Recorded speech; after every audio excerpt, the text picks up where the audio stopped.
Chez Transparency France, nous travaillons avec les décideurs publics et les élus pour que leurs interactions avec les lobbies se fassent au grand jour. Alors que des aides publiques d'urgence pour les entreprises sont en train d'être votées, il est plus que jamais urgent que les relations entre les décideurs politiques et les représentants d'intérêts privés se fassent dans la plus grande transparence. Partout dans le monde, les plus vulnérables sont les premières victimes de la corruption.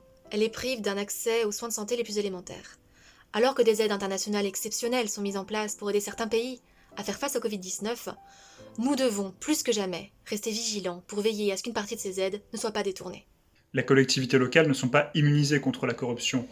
Par exemple, l'assouplissement temporaire des règles qui encadrent les marchés publics afin de commander plus rapidement des masques ou des équipements médicaux augmente le risque de corruption ou d'escroquerie.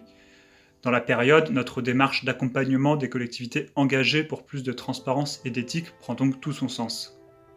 Ces derniers mois nous ont cruellement rappelé combien les lanceurs d'alerte, que ce soit en France comme à l'étranger, se mettent véritablement en danger, alors même que l'objectif qu'ils poursuivent est un objectif d'intérêt général. Chez Transparency France, aux côtés de la maison des lanceurs d'alerte, notre préoccupation c'est de les protéger véritablement.